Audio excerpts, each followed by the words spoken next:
और इसलिए हिंदुस्तान हिंदू राष्ट्र है। कभी मन में आया संसद के कि बदलो और उसमें शब्द डालो, वो डालेंगे, नहीं डालेंगे तो भी ठीक है। ഞാൻ പറയുന്നത് ആ പോയ സംഘം മദ്യപിച്ചിട്ട് അവിടേക്ക് ബോധപൂർവം സംഘർഷമുണ്ടാക്കാനായിട്ട് CPM ക്രിമിനൽ സംഘം പോയതാ. പള്ളി അറിഞ്ഞ് കരോൾ നടത്തണമെന്ന് നിർബന്ധമില്ല, പക്ഷെ നടത്തുന്ന കരോൾ മാന്യമായിരിക്കണം, നല്ല അടി കിട്ടും. ആകെ ഉണ്ടായിരുന്നത് 10 പേർ. അതിലേറ്റവും പ്രായം കൂടിയത് 14 വയസ്സുള്ള കുട്ടി. പാലക്കാട്ടെ ക്രിസ്മസ് കരോൾ അല്ലേ? പാലക്കാട്ടെ ക്രിസ്മസ് കരോളിനെ കള്ള് കുടിച്ചിട്ട് 9-ാം വയസ്സും 10-ാം വയസ്സുള്ള പിള്ളേർ വന്നപ്പം അത് കണ്ടുപിടിച്ചിട്ടുള്ള നമ്മുടെ ഷൊണ്ണനും അതുപോലെ തന്നെ ശ്രീകുമാരനും ഒക്കെ തക്കതായിട്ടുള്ള മറുപടിയാണ് ഇന്ന് ആ പിള്ളേരുടെ ഒക്കെ തന്തമാര്, അതായത് അച്ഛന്മാര് വന്നിട്ട് പറഞ്ഞിട്ടുള്ളത്. അവർ ചോദിച്ചിട്ടുള്ള ഒരേ ഒരു കാര്യം മാത്രം ഇതാണ്. അതായത് നിന്റെയൊക്കെ വീട്ടിൽ ഈ പറഞ്ഞ വയസ്സിലുള്ള അല്ലെങ്കിൽ 9, 10, 11 വയസ്സുള്ള പിള്ളേർക്കൊക്കെ കള്ള് കുടിച്ചിട്ടാണോ നീയൊക്കെ കരോളിന് വിടാറും, അതല്ലെങ്കിൽ കൃഷ്ണകുമാർ ശ്രീകൃഷ്ണജയന്തി വരുന്ന സമയത്ത് ബാലഗോകുലത്തിന്റെ പിള്ളേരെ, തറവാട്ടിലെ പിള്ളേരെ കള്ളും കൊടുത്തിട്ടാണോ വിടാറ് എന്ന് തോന്നിപ്പോകുന്ന രീതിയിലുള്ള പ്രസ്താവനകളായിരുന്നു ഈ രണ്ട് BJPയുടെ കൊല കുത്തിയിട്ടുള്ള വെറും കുണ്ടന്മാർ പറഞ്ഞിട്ടുള്ളത്. അത് നമ്മൾ ഇന്നലെ അതിന്റെ ക്ലിപ്പുകളൊക്കെ കേട്ടതുമാണ് അല്ലെ. അപ്പൊ ഈ പറഞ്ഞ സകല കുണ്ടന്മാർക്കുള്ള മറുപടിയായിരുന്നു ഇന്ന് ഈ പറഞ്ഞ പിള്ളേരുടെ അച്ഛനമ്മമാര് വന്നിട്ട്, അമ്മമാരില്ല അച്ഛന്മാര് വന്നിട്ട് മറുപടി ചോദിച്ചത്. വളരെ സിമ്പിൾ ആയിരുന്നു അവർ ചോദിച്ചത്. നിന്റെയൊക്കെ തറവാട്ടിലെ പിള്ളേർക്ക്, ഈ പറഞ്ഞ കൃഷ്ണകുമാറിന്റെയും അതല്ലെങ്കിൽ ഈ ഷൊണ്ണന്റെയൊക്കെ വീട്ടിലെ പിള്ളേരെ ഇതേ പ്രായത്തിൽ കള്ളു കുടിപ്പിച്ചിട്ടാണോ വളർത്തിയിട്ടുള്ളത്, അല്ലെങ്കിൽ സ്വന്തം നാട്ടിൽ നിന്ന് ഒരു കരോളിന് പോകുന്ന സമയത്ത് നിങ്ങൾ കള്ളു കുടിച്ചിട്ടാണോ വിടാറ് എന്നുള്ളത് ഒരു ഇൻഡയറക്റ്റ് ചോദ്യമായിരുന്നു. പക്ഷെ അത് ചോദിക്കേണ്ട പോലെ തന്നെ അവർ ചോദിച്ചു. ഇനിയെങ്കിലും മനസ്സിലാക്കുക ഈ ചെകുത്താന്മാർ അല്ലെങ്കിൽ ഈ പിശാചുക്കൾ ഏത് രീതിയിലാണ് നാട്ടിലെ മനസ്സുകളുള്ള ആൾക്കാരുടെ മനസ്സിലോട്ട് വിഷം കുത്തി വെക്കുന്നത്, ചിന്തകൾ പോകുന്നത് എന്നുള്ളത് അല്ലേ. ഏതായാലും ആ അച്ഛൻ പറഞ്ഞ കുറച്ച് കാര്യങ്ങളുണ്ട്, നിങ്ങളൊന്ന് കേട്ടു നോക്കുക. പറഞ്ഞ ആളുടെ വീട്ടിലൊക്കെ കുട്ടികളൊക്കെ ഉണ്ടല്ലോ, ഈ 6-ും 7-ഉം ക്ലാസ്സിൽ പഠിക്കുന്ന കുട്ടികൾ മദ്യപിക്കുന്നുള്ളതാണെന്ന് പറയണത് എത്രത്തോളം ഒരു ഇതാണെന്നുള്ളത് മനസ്സിലാക്കാനുള്ള ഇത് കേരളമാണത്, അല്ലാതെ UP ഒന്നും അല്ലാതെ. അക്രമത്തേക്കാൾ കുട്ടികൾക്ക് വേദനിച്ചത് BJP നേതാക്കളുടെ പ്രസ്താവനയാണെന്നും രക്ഷിതാക്കൾ പറഞ്ഞു. ഇങ്ങനെ പറഞ്ഞു വിട്ടാക്കുന്ന സമയത്ത് അവർ സ്കൂളിൽ പോയാലും അവരുടെ സ്കൂൾ കൂട്ടുകാരന്മാരും ടീച്ചർമാരൊക്കെ അവർ കാണുന്നത് അങ്ങനെ ആയിരിക്കുമല്ലോ. പുള്ളി അവസാനം പറഞ്ഞ ഒരു കാര്യമുണ്ട്, ഇത് കേരളമാണ്, UP അല്ല. അതെ, ഇത് യോഗിയുടെ UP അല്ല.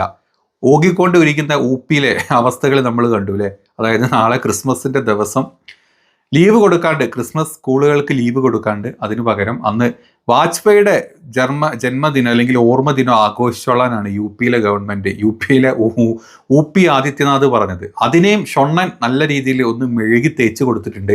ഈ വൃത്തികെട്ട നാറി പബ്ലിക് ക്ലോസറ്റിൽ നിന്നുണ്ടായ വെറും തീട്ടത്തിലെ പുഴുവാണെന്ന് വളരെ വ്യക്തമാക്കി നമുക്ക് ഇന്നലെ തന്നിട്ടുണ്ട് അല്ലേ.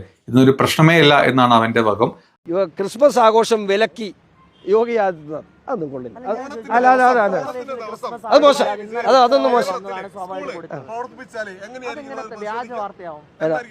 ആ ഓണത്തിന് ദിവസം ഒരു സേവനം അനുഷ്ഠിക്കണമെന്ന് പറഞ്ഞാൽ ഞങ്ങൾ അതിന് എന്താ കുഴപ്പം? അല്ല, അടൽ ബിഹാരി വാജ്പേയി അത്ര മോശപ്പെട്ട മനുഷ്യനാണോ? അതായത് എന്താണ് കുഴപ്പം? ക്രിസ്മസിന് സ്കൂളിൽ പോയാൽ എന്താണ് കുഴപ്പം?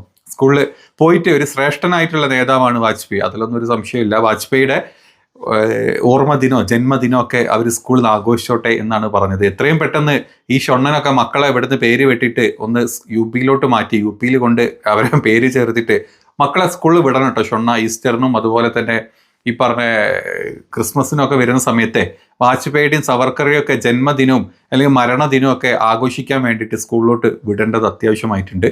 അതുപോലെ തന്നെ കൃഷ്ണകുമാരനോടും പറയാനുള്ളത്, കുമാരൻ്റെ വീട്ടിൽ പിള്ളേർ കുമാരൻ കാണിച്ചതാണ് പിള്ളേർ പഠിപ്പിക്കുന്നതെങ്കിൽ അല്ലെങ്കിൽ പഠിക്കുന്നതെങ്കിൽ സ്വന്തം പെങ്ങളെ വരെ കയറി പിടിക്കും, അല്ലെങ്കിൽ അമ്മയുടെ അനിയത്തിനെ വരെ കയറി പിടിക്കാൻ മടിയില്ലാത്ത കുമാരനും കുമാരൻ്റെ മക്കൾ അതുപോലെ തന്നെ വളർത്തിയിട്ടുണ്ട്. കള്ള് കൊടുത്തിട്ടാണ് വളർത്തിയിട്ടുള്ളത്, കള്ള് കൊടുത്തിട്ടാണ് ബാലഗോകുലത്തിന് വിടാറുള്ളത്, കള്ള് കൊടുത്തിട്ടാണ് അല്ലെങ്കിൽ ഏത് പരിപാടിക്കും വിടാറുണ്ടെങ്കിൽ ആ ഒരു പാരമ്പര്യം ഇങ്ങനെ ജനങ്ങളുടെ മുമ്പിൽ വന്ന് പറഞ്ഞ് നാണം കണ്ടാണ്ടിരിക്കുന്നതല്ലേ കുമാര നിനക്ക് നല്ലത്? ഈ പാലക്കാട്ടെ ജനങ്ങൾ അവിടുത്തെ കുറച്ച് സംഘപരിവാണങ്ങൾ ഇത് തിരിച്ചറിഞ്ഞിട്ടില്ലെങ്കിലും മറ്റുള്ള ആൾക്കാർ ഇപ്പം വ്യക്തമായിട്ട് കാര്യങ്ങൾ മനസ്സിലായിട്ടുണ്ട്. എങ്ങനെയാണ് നമ്മുടെ നാട്ടിലെ ആളുകളെ ധ്രുവീകരിക്കുന്നത്, അത് വർഗീയപരമായിട്ട് ഏത് രീതിയിലാണ് ധ്രുവീകരണം ഇവന്മാർ കാണിക്കുന്നത് എന്നുള്ളത് വ്യക്തമായിട്ട് കഴിഞ്ഞ ദിവസങ്ങളിൽ ഇവന്മാർ കാണിച്ചു തന്നു. ഇന്ത്യയിൽ ഒരു സ്ഥലത്ത് മാത്രമല്ല, ഉത്തരേന്ത്യയിൽ പല സ്ഥലങ്ങളിലും അവിടുത്തെ ക്രിസ്മസ് ആഘോഷങ്ങൾ ഈ പറഞ്ഞ പരിവാണങ്ങളെ പേടിച്ചിട്ട് അവർ നടത്തുന്നില്ല. ഇനി രാജസ്ഥാൻ പോലത്തെ സ്ഥലങ്ങളാണെങ്കിൽ അവിടുത്തെ ഒരു പൊതുവിദ്യാഭ്യാസ ഡയറക്ടർ അവിടുത്തെ ഒരു ജില്ലയിലേക്ക് കൊടുത്തിട്ടുള്ള ഒരു എന്താ പറയുക ഒരു മെമ്മോ കൊടുത്തിട്ടുണ്ട്. അതായത് സാന്താക്ലോസിന്റെ വസ്ത്രങ്ങൾ ഇട്ടിട്ടോ അല്ലെങ്കിൽ ക്രിസ്മസിന്റെ ആഘോഷങ്ങളോ കുട്ടികളെ വെച്ച് സ്കൂളുകളിൽ നടത്താൻ പാടില്ല, നടത്തി കഴിഞ്ഞാൽ അതിനെതിരെ നടപടിയെടുക്കും എന്നാണ് രാജസ്ഥാനിൽ പറഞ്ഞിട്ടുള്ളത്.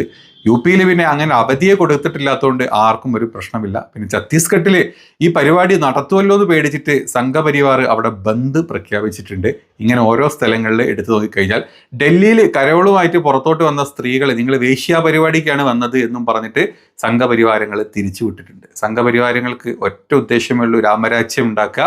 പള്ളിപ്പറമ്പിൽ രാമനെ പ്രതിഷ്ഠിച്ചിട്ടാണെങ്കിലും വേണ്ടില്ല, രാമരാജ്യം ഉണ്ടാക്കുക. രാമരാജ്യം ഉണ്ടാക്കുന്നതിന്റെ കൂട്ടത്തിൽ തന്നെ ഇതൊരു ഹിന്ദുരാഷ്ട്രമാക്കി മാറ്റുന്നതിനോടൊപ്പം തന്നെ ഈ രാജ്യത്തെ മറ്റ് ന്യൂനപക്ഷങ്ങൾ ഹിന്ദുക്കളെ അല്ലെങ്കിൽ ഹിന്ദുക്കളുടെ ആസനം നോക്കി ജീവിച്ചോളൂ, അതല്ലെങ്കിൽ ഈ നാട്ടിൽ നിൽക്കണ്ട എന്നാണ് അവരുടെ സർസംഘചാലകമായിട്ടുള്ള ആള് തന്നെ കഴിഞ്ഞ ദിവസം പറഞ്ഞിട്ടുള്ളത്. കഴിഞ്ഞ ദിവസം ബംഗാളിൽ നടന്നിട്ടുള്ള ഒരു പരിപാടിയിൽ പുള്ളിയുടെ പ്രസ്താവന എത്ര പേര് കേട്ടു എന്നറിയില്ല, അറിഞ്ഞു കാണും നിങ്ങളെല്ലാവരും അല്ലെ. മോഹൻ ഭഗത് പറഞ്ഞിട്ടുള്ളത്, भारत को मातृभूमि मानने वाला, भारतीय संस्कृति पर श्रद्धा रखने वाला और भारतीय पूर्वजों का गौरव मन में रखने वाला एक भी व्यक्ति हिंदुस्तान की भूमि पर जब तक जीवित है तब तक भारत हिंदू राष्ट्र है. ये संघ का विचार है और इसलिए हिंदुस्तान हिंदू राष्ट्र है. कभी मन में आया संसद के कि बदलो और उसमें शब्द डालो, वो डालेंगे, नहीं डालेंगे तो भी ठीक है. हमको कुछ उस शब्द से मतलब नहीं है क्योंकि हम हिंदू है, हमारा हिंदू राष्ट्र है, ये सत्य है. ഇന്ത്യ ഒരു ഹിന്ദു രാജ്യം തന്നെയാണ്, അതിൽ തെറ്റൊന്നുമില്ല, ഹിന്ദുത്വ രാജ്യം തന്നെയാണ്. അതിന് ഭരണഘടനയുടെ അംഗീകാരം ഞങ്ങൾക്ക് വേണ്ട, ഞങ്ങൾ ഭരണഘടന അനുസരിച്ചിട്ടല്ല ഇന്ത്യയിൽ ജീവിക്കുന്നത് എന്നാണ് പറഞ്ഞത്.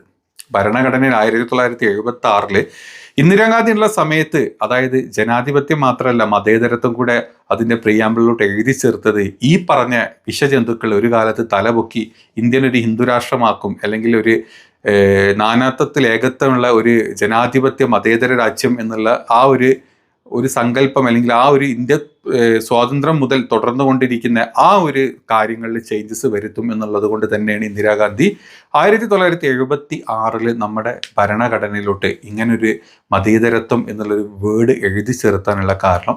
പക്ഷെ അത് കണ്ടിട്ടല്ല, അല്ലെങ്കിൽ സ്വാതന്ത്ര്യ സമരം എന്താന്ന് പോലും അറിയാത്ത, അതിന്റെ ഭാഗമല്ലാത്ത, ഗാന്ധിജിനെ ചെറുതായിട്ടൊന്ന് വെടിവെച്ച് കൊന്ന് ഇന്ത്യയുടെ ത്രിവർണ്ണ പതാക അക്സെപ്റ്റ് ചെയ്യാത്ത, ഇന്ത്യയുടെ നാഷണൽ ആന്തമായിട്ടുള്ള ജനഗണമനെ പോലും അക്സെപ്റ്റ് ചെയ്യാണ്ട് 50 വർഷത്തോളം മുന്നോട്ട് വന്നിട്ടുള്ള RSSന് എന്ത് ഭരണഘടന, എന്ത് മുസ്ലിം, എന്ത് ക്രിസ്ത്യൻ, ഒറ്റ ലക്ഷ്യം, അത് ഹിന്ദുത്വം, ഹിന്ദുരാജ്യം, ഹിന്ദുത്വം, ഹിന്ദുരാജ്യം, അതിന് ഭരണഘടനയും വേണ്ട, ഒന്നും വേണ്ട എന്ന് മാറി മാറി പ്രസംഗിക്കുന്ന 100 വർഷങ്ങൾ പിന്നിട്ടിട്ടുള്ള RSSന് ഇതൊക്കെ ചെറിയ കാര്യമാണ്.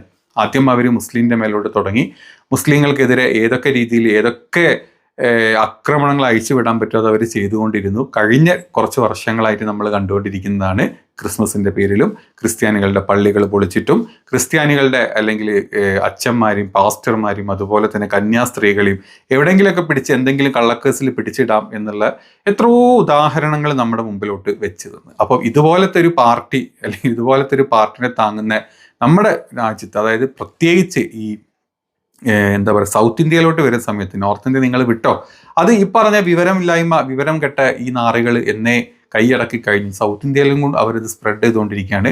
ഏറ്റവും കൂടുതൽ വേരോട്ടുള്ള മണ്ണ് ഇപ്പം അത് നമ്മുടെ നാട് തന്നെയാണ്. കാരണം നാട്ടിലെ കുറച്ച് വിവരവും വെള്ളിയാഴ്ച ഇല്ലാത്ത സംഘപരിവാണങ്ങൾ, വിവരവും ബോധവും ഇല്ലാത്തവന്മാരുടെ തലയിലോട്ട് ഇത് കുത്തിവെക്കാൻ വളരെ ഈസിയാണ്. അങ്ങനെ കിട്ടുന്ന കാശ് കൊണ്ട് ഞണ്ണി കുമ്പ വെറുപ്പിച്ച് നടക്കുന്ന ഷൊണ്ണനെ പോലത്തെ ചെറ്റകൾ നമ്മുടെ നാട്ടിലുള്ളത് കൊണ്ട് ഇത് വളരെ ഈസി ആയിട്ട് ഇവർക്ക് ഇവിടെ സ്പ്രെഡ് ചെയ്യാൻ പറ്റുന്നുണ്ട്. അറ്റ്ലീസ്റ്റ് ഇതൊക്കെ കണ്ട് ഇവന്മാർ കാണിച്ചു കൊടുക്കുന്ന ചെറ്റത്തരങ്ങൾ കണ്ടിട്ട് അത് കാര്യം മനസ്സിലാക്കാൻ നമ്മുടെ നാട്ടിലെ ആൾക്കാർക്ക് പറ്റുമെങ്കിൽ തുടച്ചു നിൽക്കാൻ വളരെ ഈസിയാണ്. ഇപ്പോൾ തുടക്കം മാത്രമാണ്. ഇവന്മാരുടെ വോട്ട് കൊടുക്കുന്ന സമയത്ത് ഒന്ന് ആലോചിച്ച് തിരിച്ചു കുത്തിക്കഴിഞ്ഞാൽ ഈ നാറികൾ നമ്മുടെ നാട്ടിലെങ്കിലും ഇല്ലാണ്ടിരിക്കും. അങ്ങനെയെങ്കിലും നമ്മുടെ നാട് പണ്ട് എങ്ങനെയാണോ അതിൻ്റെയൊക്കെ ഭാഗമായിട്ട് തന്നെ മുന്നോട്ട് പോകട്ടെ എന്നാണ് നമുക്കിതിൽ പറയാനുള്ളത്. നമ്മുടെ ചില നേതാക്കന്മാർ ഇപ്പം ഇന്നലെ സതീശൻ പറഞ്ഞ പോലെ ക്രിസ്മസിനും ഈസ്റ്ററിനും കേക്കുമായി വൈനുമായി വീടുകൾ സന്ദർശിക്കാൻ വരുന്ന ആളുകളാണ് ഈ രാജ്യത്തുടനീളം ക്രൈസ്തവരെ ആക്രമിക്കുന്നത് എന്നുള്ള യാഥാർത്ഥ്യം നമ്മൾ തിരിച്ചറിയണം. നിങ്ങൾ ഈ സംഘപരിവാറുകാർ ഈ മതന്യൂനപക്ഷങ്ങളെ ആക്രമിക്കുന്നത് അവസാനിപ്പിച്ച് നിങ്ങൾ ആയുധം താഴെ വെക്കണം എന്ന് ഞങ്ങൾ വിനയപൂർവ്വം അഭ്യർത്ഥിക്കും. ഈ ചെകുത്താന്മാർ അല്ലെങ്കിൽ ഈ പിശാചുക്കളെ തിരിച്ചറിയവന്മാർ കേക്കും കൊണ്ട് വരുമ്പം വേണ്ട പോലെ കൈകാര്യം ചെയ്ത് വിട്ടോളാനാണ് പറഞ്ഞത്. അതുതന്നെയാണ് KC-യും കഴിഞ്ഞ ദിവസം ഇന്നലെ തന്നെ പ്രസ്താവന പറഞ്ഞിട്ടുള്ളത്. ഇതൊക്കെ അക്രമം നടത്തുന്നവരെ ജയിലിൽ അടപ്പിച്ച് കുറ്റക്കാരെ കർശനമായി സ്വീകരിക്കാൻ അദ്ദേഹം തയ്യാറാവണം. എന്നിട്ടായിരിക്കണം അദ്ദേഹം ക്രിസ്മസ് ആശംസകൾ നേരേണ്ടത്. വളരെ സത്യമായിട്ടുള്ള കാര്യമാണ്. അടുപ്പിക്കേണ്ടവർ അടുപ്പിക്കുക, അതല്ലാണ്ട് സംഘ പരിവാണങ്ങളെ ഒരു വീടിന്റെ മൂലക്കലിരുത്തുക, അതല്ലെങ്കിൽ വീടിന്റെ ഗേറ്റ് പോലും കിടത്തി വിടാണ്ടിരിക്കാൻ നോക്കുക. അതാണ് നിങ്ങൾ ചെയ്യേണ്ടത് ഇപ്പോൾ.